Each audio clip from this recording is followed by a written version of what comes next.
آپ سبھی جانتے ہیں کہ ابھی پچھلے دنوں 2 دن قبل ملک کے اندر ایک واقعہ ہوا، جس واقعے کو لے کر مسلمانوں کے اندر اور بالخصوص مسلم نوجوانوں کے دلوں کے اندر ایک قسم کے تکلیف کا احساس پایا جاتا ہے۔ آپ جانتے ہیں کہ ملک کے اندر ایک مسجد کو ناجائز طریقے سے گرایا بھی گیا، اور پھر قانونی طور پر یہ ماننے کے بعد بھی کہ اس جگہ پر کسی مندر کو گرا کر مسجد نہیں بنائی گئی تھی، کورٹ نے اس حقیقت کو ماننے کے بعد بھی محض آستھا کی بنیاد پر وہ زمین اٹھا کر دوسروں کو دے دی، اور ابھی 2 دن قبل اس زمین پر جہاں اللہ تعالیٰ کی عبادت ہونی تھی وہاں پر مندر ایک بت رکھ کر پوجا کرنے کی ابتدا ہوئی۔ دنیا کی عدالتوں کے فیصلے ایسے ظالمانہ ہوتے ہیں، یہ کوئی نئی کہانی نہیں ہے۔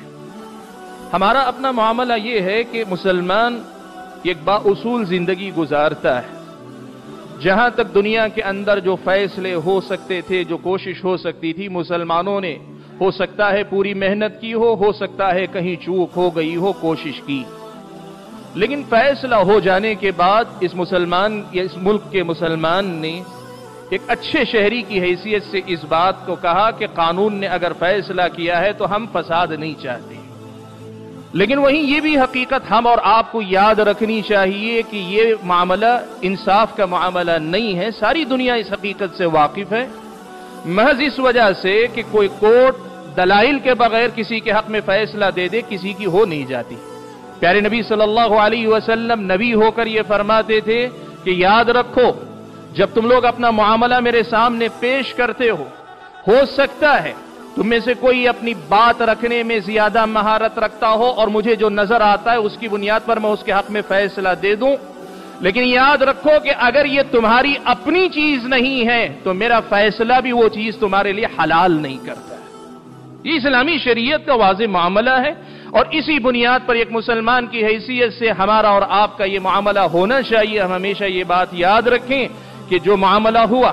اگر یہ حقیقت ہوتی کہ کہیں ظلم زبردستی ہوئی ہے تو بات الگ ہو سکتی تھی، لیکن یہ معاملہ چونکہ غلط رخ پہ ہوا ہے اس لیے ہم نے خاموشی اختیار کی ہے، لیکن اس فیصلے کو ہم نے صحیح کبھی نہیں مانا ہے۔ یہ معاملہ ہمارے دل و دماغ میں صاف ہونا چاہیے۔ دوسرے نمبر پہ میں یہ بات آپ کو یاد دلانا چاہتا ہوں کہ بھائیو،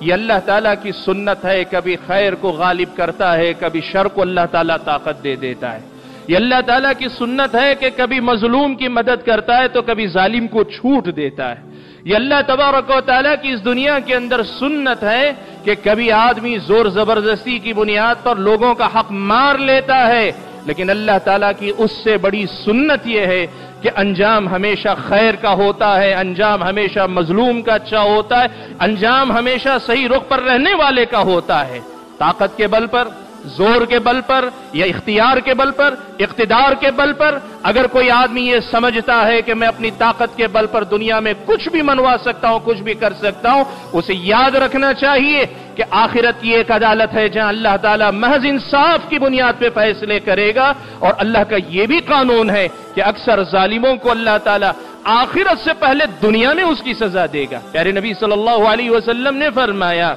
اگر ایسے کوئی جرم ہے کہ جن کی سزا آخرت سے پہلے اس دنیا میں اللہ تعالیٰ دے گا، آخرت میں بھی دے گا لیکن آخرت سے پہلے اس دنیا میں بھی دے گا، اگر ایسے کوئی جرم ہے تو پھر ایسے جرموں میں سے 2 جرم اللہ کے نبی نے گنائے، ایک رشتے ناتوں کو توڑنے والا، اور دوسرا جو ظلم زبردستی کرتا ہے، ظالم کو اللہ تعالیٰ اس دنیا میں